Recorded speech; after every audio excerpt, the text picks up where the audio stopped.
գյումրեցի, ինչ կասեք տրանսպորտի մասին, ասում են բարեփոխվել է, ավելացել է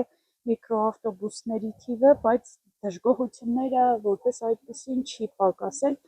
ինչ կասեք, ինչ խնդիրների եք բախվում օգտվելով տրանսպորտից։ Օրինակ տրանսպորտը ճիշտ է, նորմալ է, ցերեկային ժամերին նորմալ է, օրինակ երեկոյան ժամերին, ասենք քիչ ուշ ժամերի, տրանսպորտը մեկ ու մեկ, ընդհանրապես կարելի ասել կա համար, որ չի աշխատի։ Իսկ մենք դժգոհ չենք տրանսպորտից, պրոստը երեկոյան ժամերին է քիչ ու ընդհանրապես աղջիկ ջան, մի բան լսենք, մեզի կանգառները շատ հեռու է։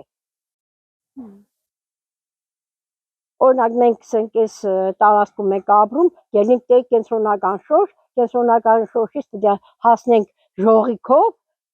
կամ պետք է հասնենք այն բարի մանկապարտեզի մոտ, ու մենք կանգառը կարենք նստենք, շատ հեռու է մեզ, մանավանդ երեկոյան ժամերի շներն է լիքը։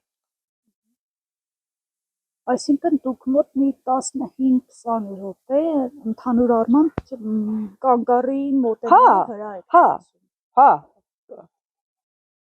Կանգառը մեզի շատ հեռու է, ընդհանրապես երկու կողմից է, տես այս կողմից էլ է մեզի շատ հեռու, այն կողմից է, ելնենք պետք է կենտրոնական շորջ, իսկ տաղճոց համարը, եթե որ կաշխատի էլի, հիմի որոշ չափով կաշխատի, բայց ընդհանրապես տաղճոց համարն է, պետք է կարինս համարյա մի կես ժամից ավել, որ տաղճոց համար կա, որ էստաս։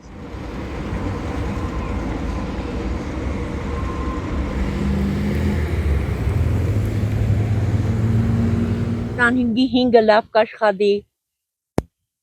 14 համարը հիմի առաջվա համեմատությամբ լավ կաշխատի, կեշտամ մինչև վերջ։ Ամեն ինչ լավ է, էլ երկու տրանսպորտով շատ կօգտվենք, բանտանքու կամ կեշտան մեկ է մուշ կեշտան, մուշ թաղամաս, քարոջս կունըտներ է, ես էլ Իսկ մնացած տրանսպորտների չեք օգտվել։ Մնացած տրանսպորտներից համարյա չեմ օգտվել, 12-ի 7-ը լավ կաշխատի։